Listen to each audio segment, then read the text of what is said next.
అందరికీ నమస్కారం. శుభోదయం, శుభ మంగళవారం. ఈరోజు ఆ ఆంజనేయ స్వామి దయ వలన మనం అనుకున్న కార్యాలన్నీ సిద్ధించాలని మనస్ఫూర్తిగా కోరుకుంటున్నాను. అయితే ఈరోజు ఒక మంచి మాట ఏంటంటే, ఎప్పుడు కూడా ఎవరైతే స్ట్రాంగ్గా ఒక ఉమెన్ ఉంటారో వాళ్ళని ఎప్పుడు ఎవరు బ్రేక్ చేయలేరు. అంటే అర్థం ఏంటంటే, you never break A women who is strong అని అంటారు. అంటే ఏంటి, ఎవరైతే స్ట్రాంగ్ మనసుతో ఉంటారో, అంటే దృఢమైన చిత్తం అంటారు, దృఢమైన మనసుతో ఉంటారో వాళ్ళని ఎప్పుడూ కూడా ఎవరు బ్రేక్ చేయలేరు. అంటే వాళ్ళని ఏమీ చేయలేరు. ఎందుకు అంటే వాళ్ళు చాలా స్ట్రాంగ్గా ఉంటారు. అయితే ఇది కేవలము ఆడవాళ్ళకి మాత్రమే వర్తించదు.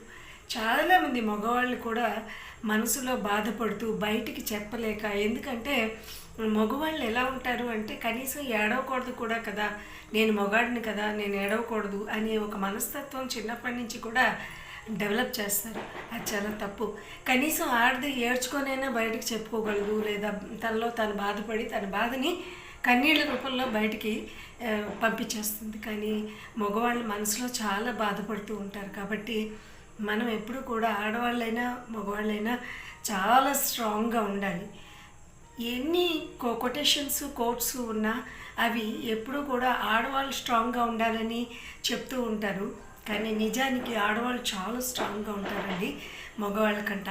కాబట్టి నేను చెప్పేది ఏంటంటే, లేడీస్ కాదు జెంట్స్ కాదు, ఎవరైనా సరే చాలా స్ట్రెంగ్త్ ఉండాలి. ఏది సమస్య జీవితంలో వచ్చినా కూడా నేనేం చేయలేను కదా, నేను ఇంకింతే, నేను నా జీవితాన్ని ఇంక ఇక్కడితో అయిపోయినట్టే, ఇటువంటి ఆలోచనలు ఎప్పుడూ తేవద్దు.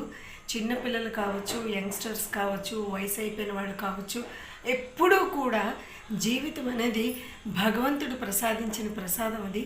కాబట్టి దాన్ని మనం పూర్తిగా కూడా జీవించాలి. ఎప్పుడూ కూడా బ్యాడ్ డెసిషన్స్ తీసుకోకూడదు. ఎందుకంటే నా దృష్టిలో అప్పుడప్పుడు వస్తుంటాయి ఇలాంటి విషయాలు. కాబట్టి నేను చెప్పేది ఏంటంటే, స్ట్రెంగ్త్ ఉండాలి, స్ట్రాంగ్గా ఉండాలి. ఏ సమస్య అయినా సరే సమాధానం దిశగా మనము వెళ్ళాలి. అందరం కూడా హ్యాపీగా ఉందాము, ఈ జీవితాన్ని హ్యాపీగా జీవిద్దాం. థ్యాంక్ యూ వెరీ మచ్ అండి. మీ పద్మలత కొఠి.